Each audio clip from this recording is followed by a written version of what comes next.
Hello, everyone, and welcome back to the Sanctum YouTube channel. Today, we're going to be talking about the Brisbane Lions for another AFL preview, and I've got two very special guests to join me today to talk about the Brisbane Lions. It's going to be a big episode, and if you're a Brisbane fan, get strapped in because it's going to be a mega year for you guys in 2023, coming off a prelim final loss. I'm joined by Ellie. She's back again. How are you? Good. Thanks for having me. Thanks for letting me come back. I'm glad I could invite you back. One of the few that can come back. And Jacko, you've been here the whole time pretty much. This is one of many previews you've done. It's good to have you back on board. Thanks, mate. It is good to be back on board, but I'm pretty sure this is going to be the second one to come out. So this is actually my debut on the YouTube channel. Yeah, no, when people see it later, they'll understand why you're here about 17 times. But that's okay. It's all good. It's a preview. We're talking about the Brisbane Lions. So obviously, as I said, they come off a big prelim final loss to the Cats. It was unfortunate, but their finals run was pretty decent. And they've come into this season with a pretty healthy 2023 preseason. Jacko, start with you. What were your initial thoughts coming into this year for the Brisbane Lions? Coming into this year, they've obviously got such big expectations. We'll get into a few reasons why later, but over the last few years, they've just been one of those teams that feel like they've gotten so close, but can't quite get over that hump. And I feel like they've loaded up pretty well and that this is the year they're going to do it. Ellie, what were your thoughts coming into this year for Brisbane? Obviously, they stole one of your doggies in Josh Dunkley. How have you seen Brisbane Lions coming into this year?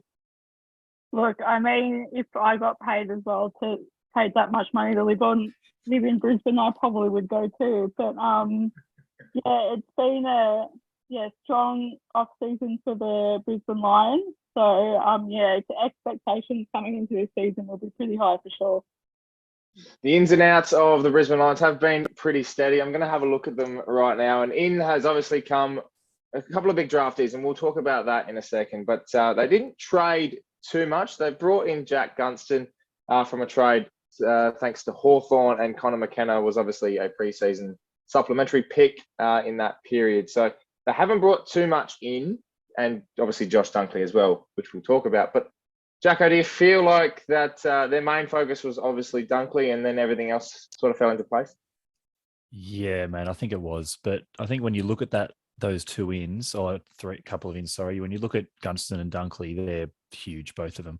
Gunston just brings that sort of winning quality. Like, he knows how to get it done. He's got it done in the past. And he's a consistent forward. I think that's something they've really lacked.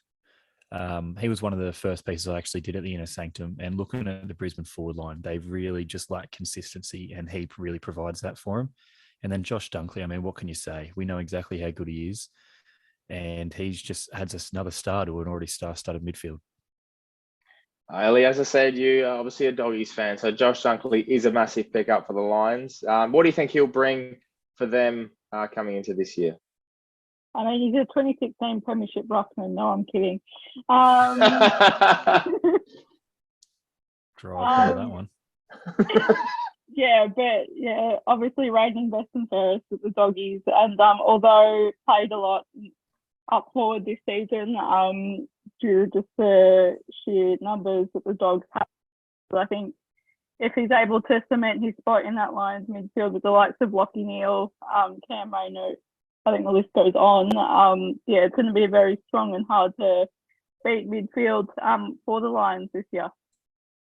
And Jacko, obviously the outs as well for Brisbane. Tom Berry going to the Gold Coast. Not a massive loss, but something I think a lot to be desired by with a player like him, and also Dan McStay going to Collingwood.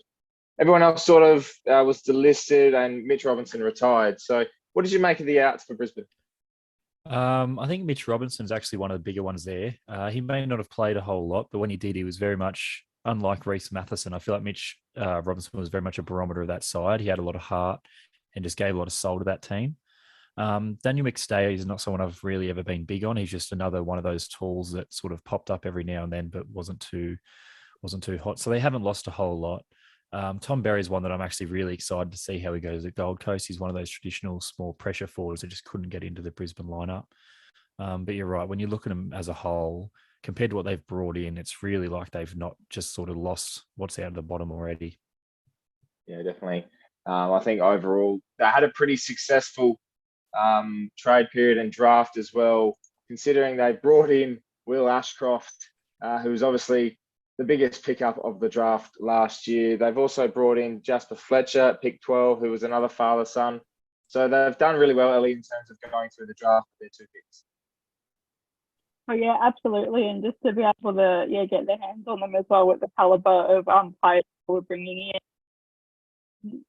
But yeah, I think they'll be, if they don't slot into this Lions team right away, although Ashcroft is probably, if not, is probably around the mark for round 1 selection, I definitely think they'll be handy pickups for the Lions long term. Jack, overall, I think in terms of their pickups and their drafting as well, they've had a pretty successful off-season in terms of news. They haven't been in the spotlight too much, not too many injuries to talk about. I think they're coming into this year pretty healthy. Yeah, mate. It was I think you put it down probably one of the best off seasons around the league. They did have that slight scare with Chris Fagan and the Hawthorn drama, but that got cleared up so far, I guess. But in terms of everything on field, drafts and trades and whatnot, it was perfect. I don't think they made a single mistake. Apart from maybe Geelong, I can't think of another team in the league who had a better off season than these guys. Definitely. And before we get into the questionnaire, a focus point for Brisbane this year, I think, is to be competitive again. They obviously won their finals last year and were able to push through that final series. I think bouncing back from a prelim final loss can be quite daunting. We've seen teams in the past fall away quite heavily, especially with a bigger defeat. So, Ellie, do you think that's going to affect them, or is that a motivation? Obviously, it's a motivation, but a growing step for Fagan to take him to that final day in September? Yeah, and with the recruits they brought in as well, both of them have won, or the main 2 have won at least 1 premiership. Gunston's got a few to his name. But yeah, and then they're starting a new era as well with a new captain to be announced, with Dane Zorko stepping down a few days ago. So yeah, this could really be like the start of something great for Brisbane. It's just a matter of if they are able to live up to the expectations. A question without notice for you, Ant.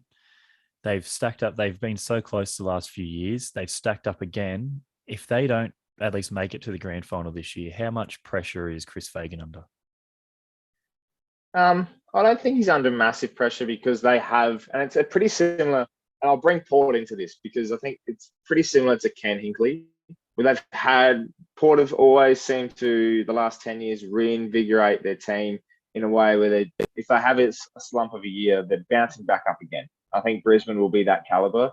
They've been really successful in getting to that final series. They obviously haven't been able to get past that home final. Last year they did, and they made it to the prelim. They haven't been that team in that final series. Whereas rounds 1 to 22, they are exceptionally comfortable. They're great with their form. They're very, very hard to beat at home. So I don't see the pressure on Fagan. But I think in saying that, there will be that in the back of their mind to say, well, you've been here enough now. You've gotten us to this position. We've got to take that one step extra. And he'll feel the pressure himself more so than I think the outside noise. But question marks will be on them once if they're 0-5 like Port were last year. Yeah, I think he's a little bit under pressure, but I don't think his job's going to be taken. As a Port man, I knew you were the right bloke for that question. Yeah, I've got too much scars. That's the thing. Vietnam flashbacks coming for me. We'll go around the room. Jacko, we'll start with you. Captain material for Brisbane since Zorko is stepping down. Who's your pick?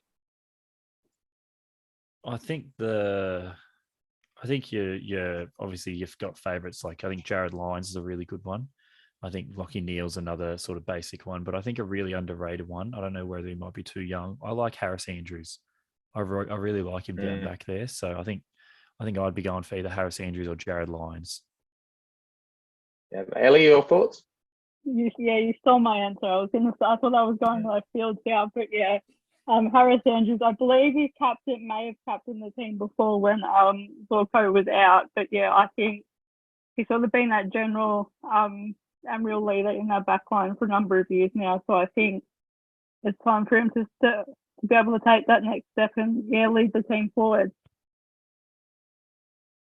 Yeah, I agree. I was going to go with Harris Andrews, and that's not because of defender biasness, but defenders make great captains. So I really strongly believe that he'll be the right choice for that one. So it's not really a All right, left we'll field go. selection if we've all picked him then, is it?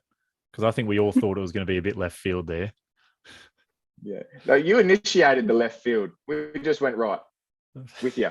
That's very good by me. Anyway, let's get into the questionnaire. How do you judge Brisbane's pre-season, Ellie? Oh, yeah, I think pretty good. As we touched on before, there hasn't been anything go too awry for them. So yeah, looking quite good. So yeah, just a matter if they can translate that into the season when it begins in 30 days. I think it is today. Yeah, definitely. Jacko, your thoughts on their pre-season as a whole? Like I said before, mate, it was essentially flawless. I don't think they could have done much. I don't think they could have done much better at all. The only, I think, downside to their pre-season is that they've just got the weight of expectation on them now. They've needed to do it in previous seasons, but I think this is the year where they well and truly, their pass mark is make the grand final, I think. Yeah, definitely agree with that one. A must pick for Fantasy Supercoach. We're all avid about it. Jacko, what's your thoughts? Who's you picking? Oh, if I must pick, I'm going to just play it safe, straight bat. I think Lachie Neale's going to be another great option this year. Ellie? This is going to be, never mind. So I am, when it comes to super coach, I'm a bit of a tight ass, so I like to go for the cheaper options. So I've got Will Ashcroft, hopefully playing plenty of games, and yeah, he's a great cheap pickup. Yeah, definitely. I think he's the most expensive cheap option as well, so that's a great choice for yourself. One change that needs to be made for Brisbane, Jacko? One change. I think if you can classify it as a change, I think they need to figure out what to do with that midfield setup. I think it was all over the place last year. Bringing in Josh Dunkley as well, I think they just need to figure it out and have a set lineup there with a couple rotating through for me. Definitely. Ellie, what are you most excited for about Brisbane this year? I'm excited for their midfield. I think, it's got very overloaded, but if they get the combination right with Neale, Dunkley, Rayner, McCluggage out on the wing, and then Oscar McInerney in the ruck, I can't see many midfields passing it this season. Yeah, I think you two just described the game darts, because if Jacko's is one's that needs to be a change made, and Ellie's gone, if I hit bullseye and get it perfect, it's going to work out. So you never know. It's a big year for who, Jacko? Cam Rayner. It's such a will he, won't he? At some point, I think we all just need to agree that maybe it isn't coming. So I think this is the year where we either need to see it or realize that this is just what he is. It's unfortunate because I think he was one of the players I've been most excited to see every single year. I'm just sick of being let down, and maybe it's just time to realize that this is all he's going to give us. That's completely fair. Big, strong statement, that one. That might end up on TikTok. Who's ready for a breakout year, Ellie? Oh, this is a hard one. I reckon, obviously, I don't know if it classifies as a breakout if they haven't played a senior game yet, but I think Will Ashcroft, I think he has probably the potential to do what Nick Dacos did last season. So, but yeah, I think that Victorian bubble, he doesn't have that much pressure that Nick did last season, but yeah, I can see him becoming a handy recruit for the Lions in 2023. Definitely agree with that. All right, this is my favorite question of the questionnaire. It's a headline you'll see, and a lot of people have a lot of pressure on them when they get to answer this one, but you guys are going to kick us off with a headline you'll see. Jacko, which one are you going for? You are going to see Neale before the Lions at some point during the final series. Lachie Neale will have 35 touches in a game, and they're just going to be that they're going to be rolling forward.